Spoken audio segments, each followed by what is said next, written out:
What's up, guys? This is Boondocks, and I'm playing Magic 2015 some more. So, last time, since I beat the tutorial, I guess, it was just an extended tutorial, I think now I could actually change the settings, which I'm going to do. I'm not going to turn them all the way down to Mage, but instead of being as, well, I guess it is set for Mage. Whatever, I'll stick with it. Mostly just because I want to unlock some stuff. If I start feeling a little too overpowered, I'll probably bump it up. I mean, losing in Magic is part of the process. So, practice duel, tutorial, campaign. Let's get into the campaign. And we're off to Innistrad. One of my favorite locations in the Magic universe.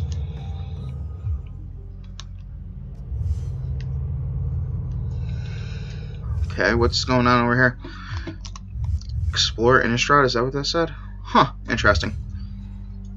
So, like, it sucks because I can't really see exactly who I'm going to be fighting the whole way through, but, oh well. Moving on. Oh shit, I didn't change that deck back to how I actually wanted it. Whatever. I should be fine. Confronted by a horrible sight, the mangled body of a planeswalker from the shadows. You hear a mad giggling and a chorus of groans.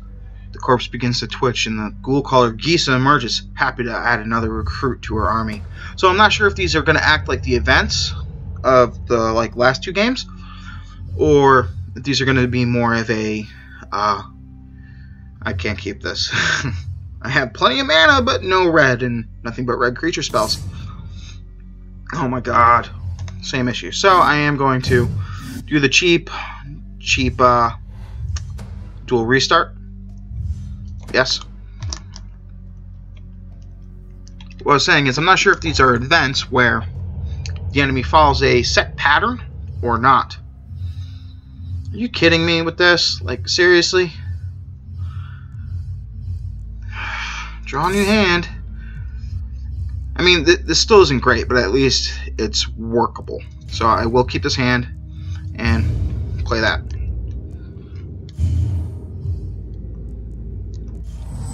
5/3 green beast creature. If I could get out those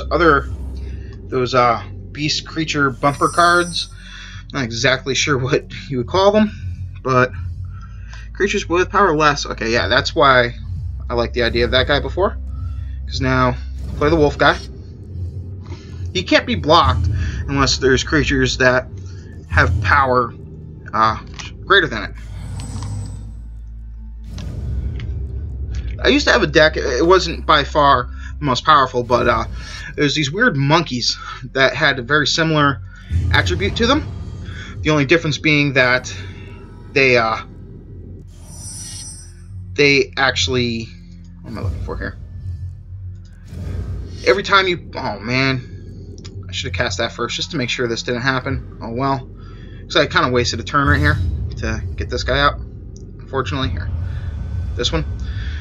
But yeah, the monkeys would actually gain +1/+1 for every aura you put on them. So I would just put out as many monkeys as possible, and then as many auras stacking up on them, and then they couldn't be blocked, and you'd be able to swing for like 7 7s in each turn and just destroy your enemies. I'm gonna skip blocking for this one turn. Even it up a little bit. Not that big of a deal. Okay, so now he's got another corpse feeder.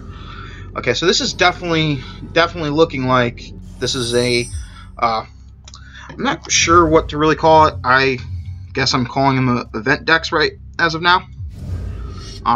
Just because that's how they kind of appear to me.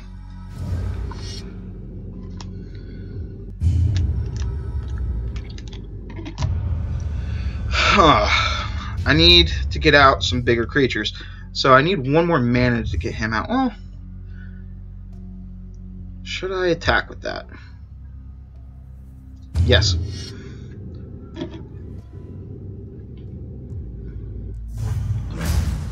Because even if I only block down one this turn with this guy, I'll only take 2 damage, and then I can see where I go from there depending on what mana I draw.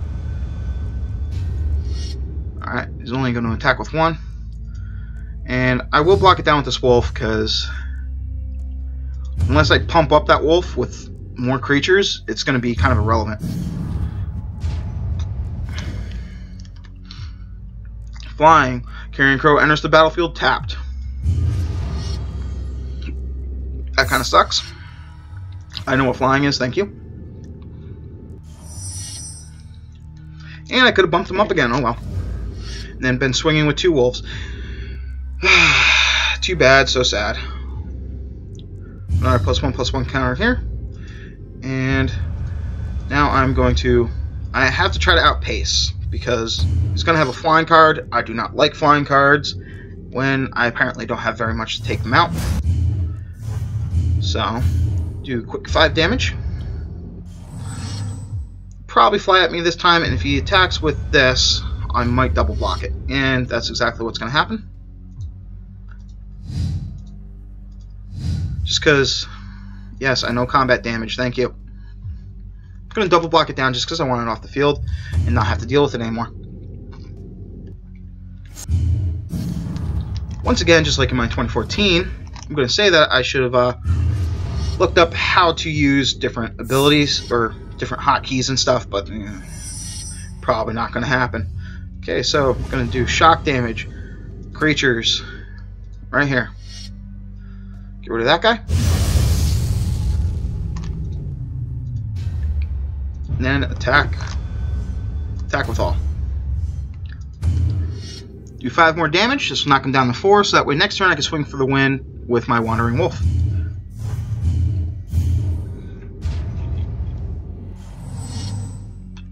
So, what I discovered after the last video, which ended abruptly, sadly, I already said don't show that again.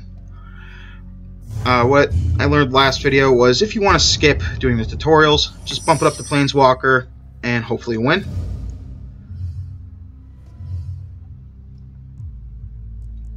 It's kind of irrelevant at this point. I don't know why I'm actually concerning myself with even playing a creature, but whatever. Attack with all. Easy win. So, I think I'm going to probably bump up the difficulty real quick. Continue. I got a booster. Yay. Open booster.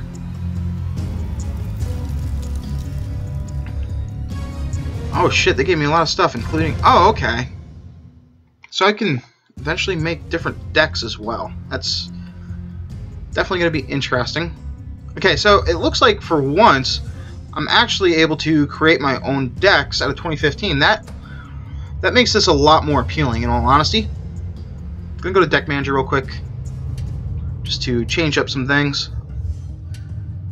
So yeah, I can't add these guys or that white card that I got. Just because, well, I can't add it due to... How do I... You know, I want you back. Okay, so zoom in is still the middle. Convoke, I don't know what that is. Convoke. Your creature can help cast a spell. Each creature tapped while casting a spell pays for 1 of your mana. That's pretty cool. That's really cool. Okay, so zoom out. 3/3 Wolf for the cost of 4, and not so much. And I'm going to just put that back. I'm a little bit out of sorts, but that's fine. Save and quit. I am a little bit unbalanced. One of the nice things, though, is that they don't automatically add these cards directly into your deck this time, which they've done in pretty much every other iteration of this game.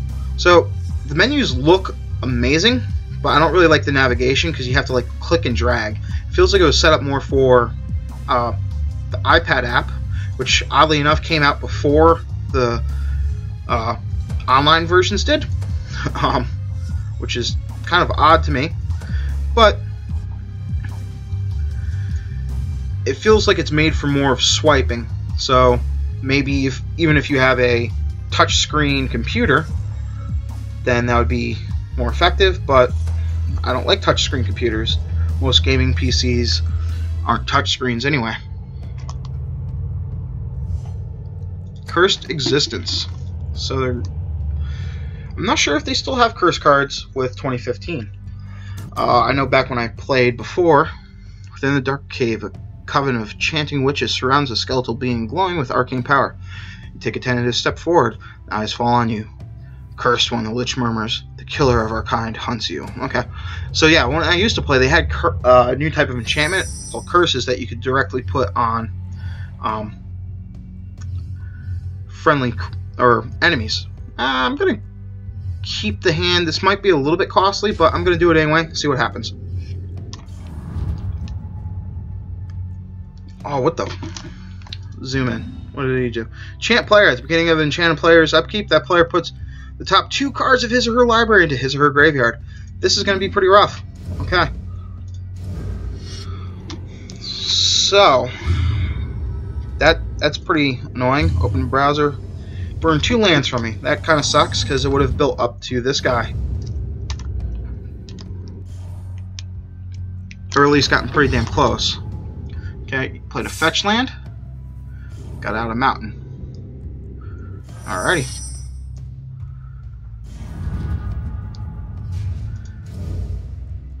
So, if I play this guy, I'll be able to swing this turn for 2 damage, as opposed to having to wait, swing next turn for 3. So, that's what I'm going to do, because in total, I'll be able to swing next turn for, between this turn and the next, I'll be able to swing for 5 damage, versus only swinging for 1 damage this turn, and then hopefully 3 on the next, which would have been 4. So I actually make out a little bit more by playing this guy first. Even though I didn't fully tap all my mana, shouldn't be an issue. Oh, okay. Not the worst. Another Terramorphic Expanse. Interesting. How the hell did they play this? Is it just automatic? Yeah, it must be automatic. Because they obviously didn't have the mana to play it. Okay, so now my Wandering Wolf comes in.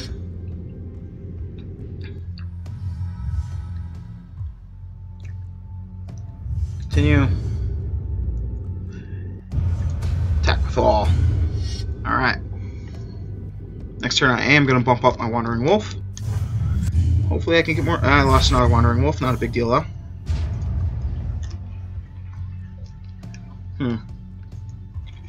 I am a little bit worried what this character might wind up doing to me with increased curses, considering I don't have mana to play big creatures such as this guy.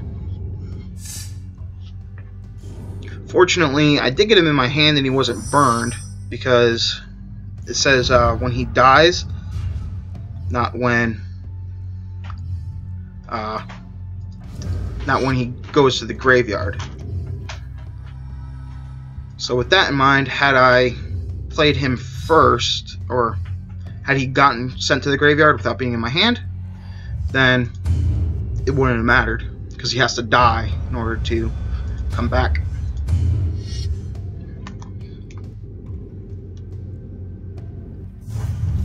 It's definitely an interesting card.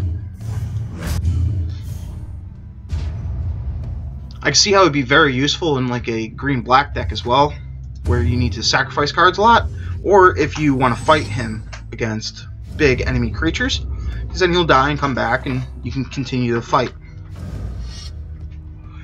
Okay, so he's got the 1/6 crab, which kind of sucks, but I'll at least be able to swing through with the wolf guy. Still do enough damage, hopefully. Well, I might as well play this guy. It's not exactly the best, but I'm at the point now where I could technically play this worm guy. And in the meantime, keep attacking here.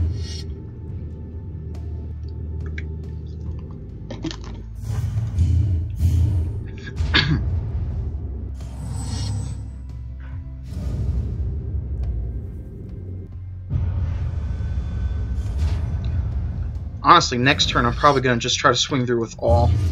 I'll lose 2 creatures, be able to do at least 5 damage, so that way on the turn preceding that I can go for the win.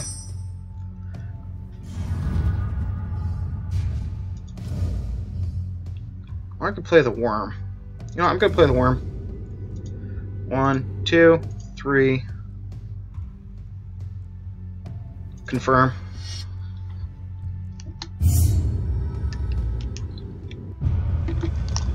Attack once more. I probably shouldn't have done that and just attacked, but whatever. I feel like this is just a weird try to outlast deck. Enchant player at the beginning of the enchanted player's upkeep. Curse of Thirst deals damage to that player equal to the number of curses attached to him. So I'll take 2 damage each turn. Not horrible.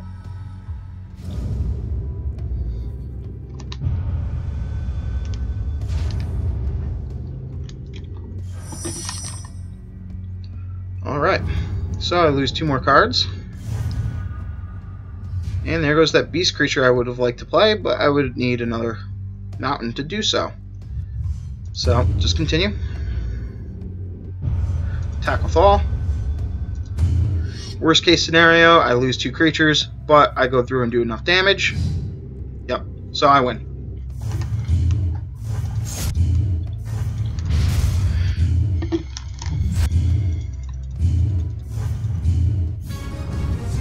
Easy day. Boondocks wins. Continue. Booster pack. What did I get? Ooh, Rakishare. Awesome card. Plus Tribute to Blood. It's one of my favorite black cards. Because the opponent's forced to sacrifice a creature, and you gain life equal to that creature's toughness. So this is excellent if your opponent has like one large creature on their side of the field. And this acts pretty much like the other wolf cards I have. It's a little too expensive for my taste considering it's only a 4/2. The fact that it's also undying though kind of adds a little bit to its benefit, because even if you do manage to block it down once, it's going to come back a little bit stronger, thereby making it that much harder to kill in the next turn. Or that much harder to block, rather. Alright, you come across another of Garruk's victims. The strange garb identifies the corpse as a planeswalker. Feral vampires are claimed the remains of their meal, and you are a second course. Okay, so this is going to be a vampire deck, and it's probably going to be following the Innistrad version of vampire decks, where they get more powerful each time they do direct damage to you. So, this is not a good card draw.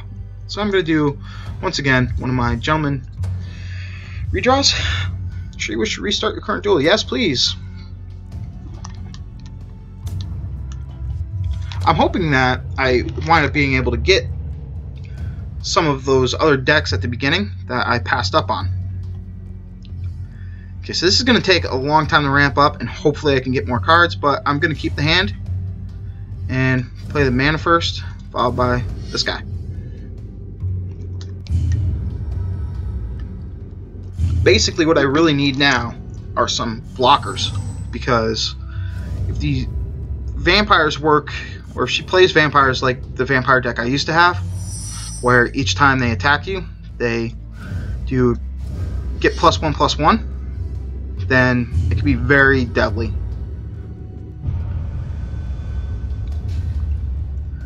So that's kind of like a Fireball, but not nearly as good. Maybe they up the cost of it just a little bit, so that way it's not as OP as Fireball was.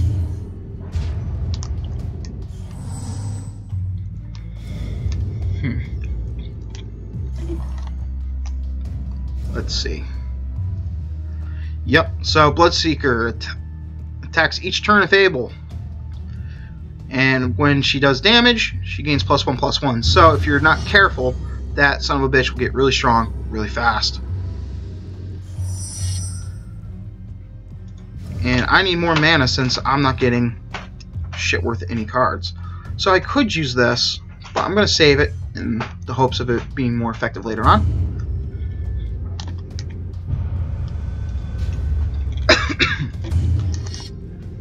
I'm leaving this guy to block her down because I do not want this becoming a 3/2 before I can get out some more powerful creatures. And instead I'm just going to block it down and lose one of my own creatures. So the card that this avatar is modeled after is really fun. You can spend a little bit of mana to do direct damage to an enemy, and it's only 1 damage though, but you quote-unquote bite it.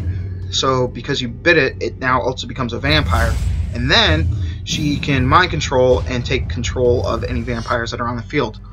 So you can bite your enemy and make them your own. Okay, I really need something more powerful here. Alright. That is decent because I can at least block down this thing, even though I will lose my beast.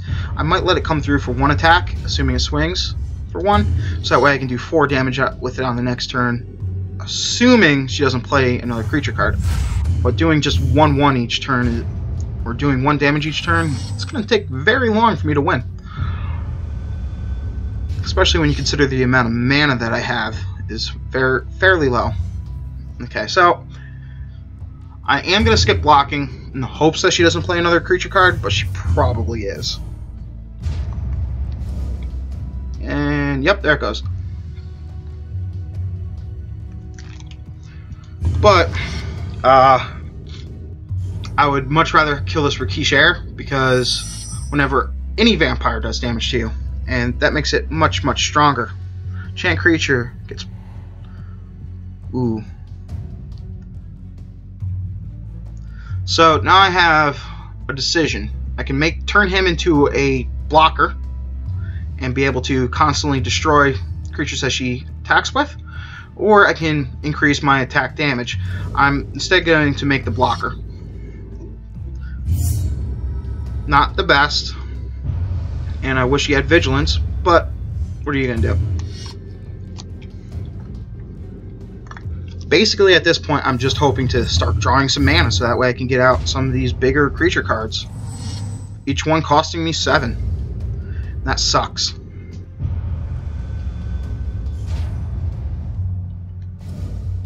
And like I thought, she didn't attack, sacrifice a creature, put a +1/+1 counter on this. That's pretty interesting, I guess.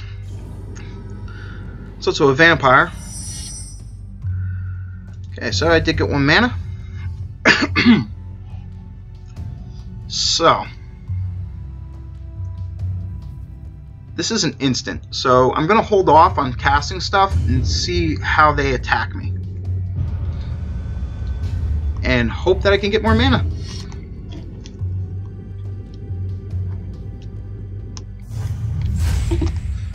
Having that 7/1 first striker though, that really makes me happy, assuming she doesn't have any way to remove it.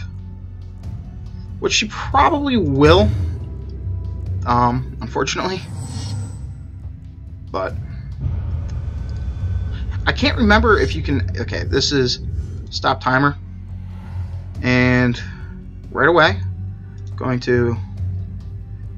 Okay, so I gotta block first, I guess. So block that against him. And then block that. Stop timer. Now activate this.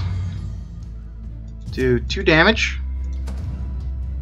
Creatures against this guy.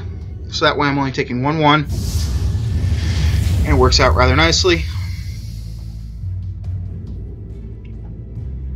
Oh, she sacrificed it before I could kill it. So that does answer one of my questions, whether... I couldn't remember if you could sacrifice mid-turn. Oh, 2/1 lifelink. That sucks.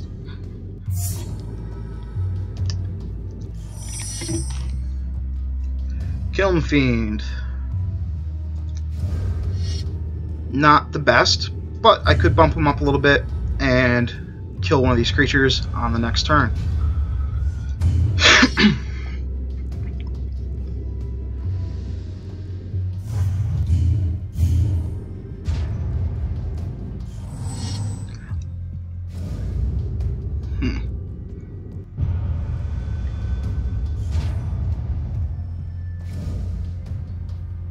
Another Rakeesh Heir. That's pretty shitty.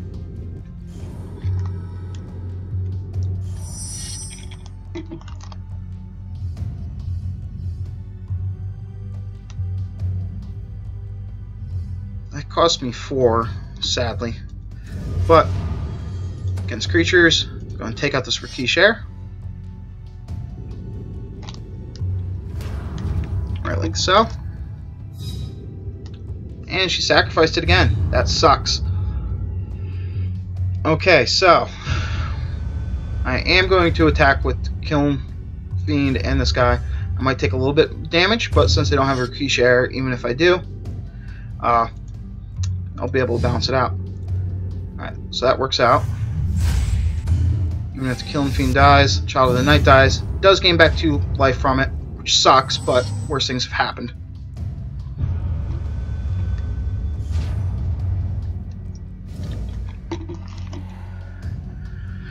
Okay, Stormpike Patrol. Once again, gain +1/+1 each time they do damage to me, and they start off pretty strong to begin with. Hexproof 3/3. Alright. Sounds good to me.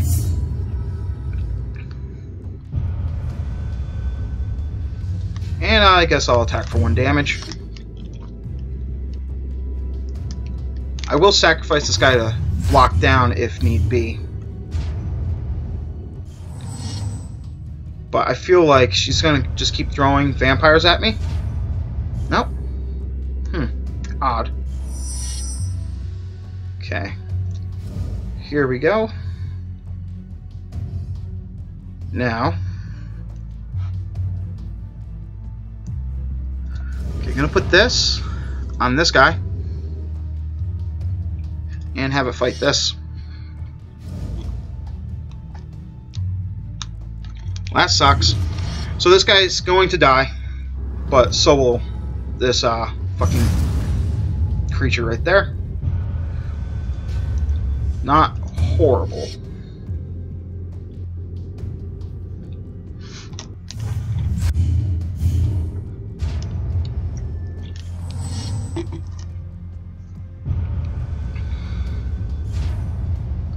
So I would like 1 more creature card to be able to play before trying to tap all these and play him.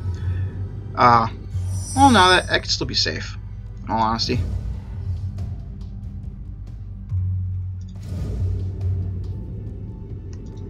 Tap this one first.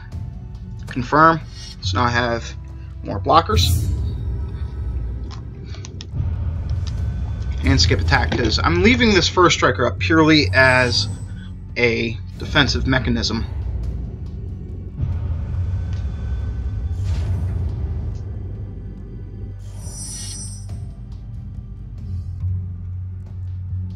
Alright, so once again, I'm going to put it on this guy and have it fight the Stormkirk Patrol.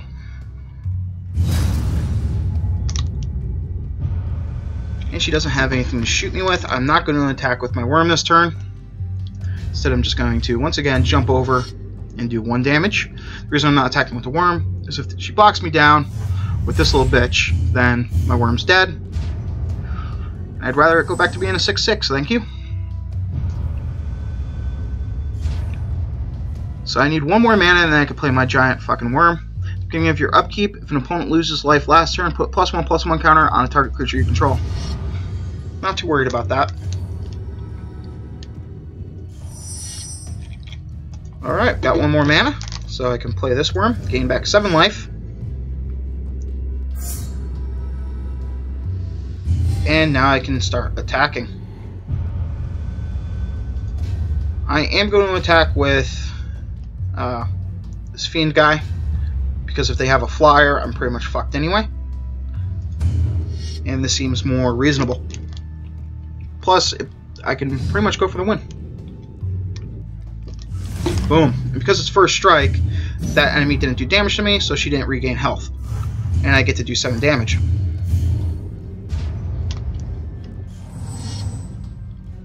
So next turn, I win.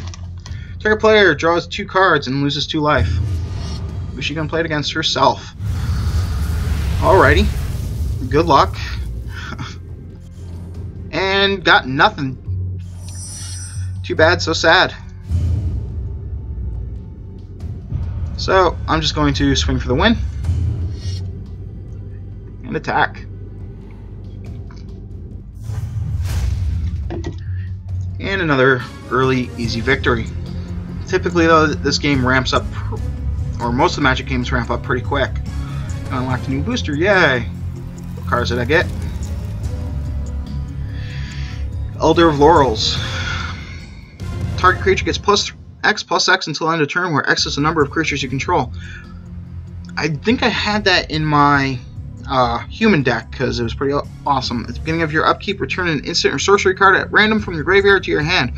Whenever you cast an instant or sorcery, Charm Breaker Devils get +1/+0 until end of turn.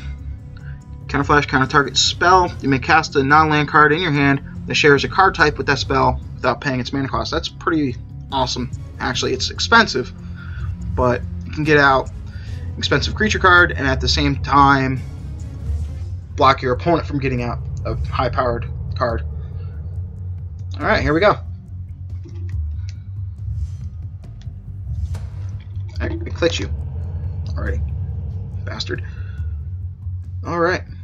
Well, this episode's actually run on a little bit long, so I'm going to cut it here. Anyways, guys, good luck, have fun, peace.